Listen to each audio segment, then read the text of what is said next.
C'est une affaire qui fait beaucoup de bruit. Le ministre de la Justice, Éric Dupond-Moretti, a même été récemment informé de ce dossier. L'héroltais Marc Martin s'est mis hors la loi pour protéger ses deux enfants de 10 et de 11 ans qui vivaient chez lui à Saint-Pargoire dans l'Hérault depuis 3 ans. Mais il y a 10 jours maintenant, en application de la décision de la justice, ils ont dû retourner chez leur mère qui vit avec un individu accusé d'inceste, de violence et condamné à de multiples reprises.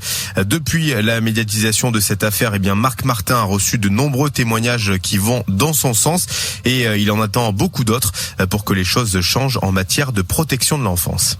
Beaucoup de personnes qui m'appellent via les réseaux sociaux et puis quand ils vous disent son nom et qu'ils veulent témoigner pour vous et quitte à aller à la gendarmerie pour vraiment expliquer des faits qui se sont déroulés devant eux, ils me disent qu'il n'y a pas de problème et qu'ils vont le faire.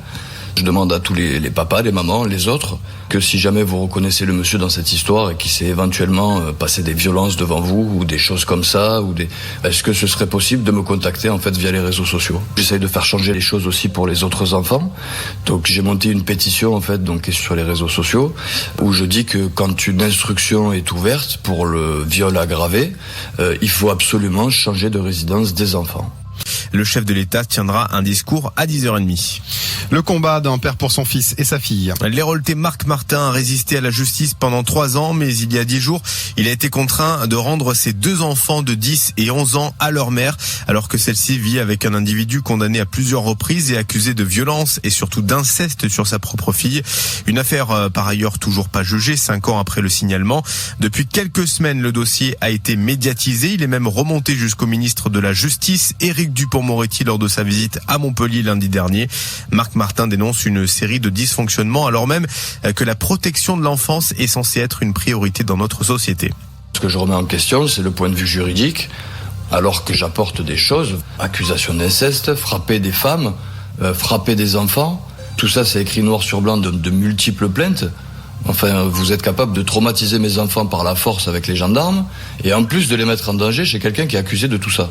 La responsabilité, s'il se passe quelque chose au domicile de la maman, ce serait laquelle? Parce qu'on ne pourrait pas me reprocher de ne pas justement avoir essayé de me battre depuis toutes ces années. Donc la justice prendrait enfin ses responsabilités s'il se passerait quelque chose éventuellement au domicile de la maman? Je ne comprends pas que quelqu'un, quand il regarde tous ces faits-là, se dise pas un petit danger. Et puis petit danger, je suis quand même loin du compte. Ce que je veux vous dire, c'est que d'abord c'est une affaire humaine d'une très grande complexité. Et qu'ensuite, vous savez, vous devriez savoir, mais je pense que vous savez, qu'il est impossible pour un garde des Sceaux d'intervenir dans une affaire qui est toujours en cours. Ce papa, il a des droits. Un arrêt vient d'être rendu par cette cour. Il a la possibilité de se pourvoir en cassation.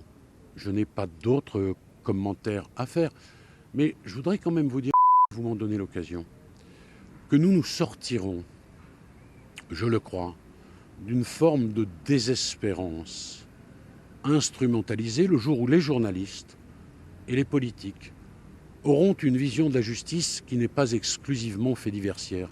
Vous voyez ici, moi je viens d'annoncer un certain nombre de choses qui sont susceptibles d'améliorer le cours de la justice.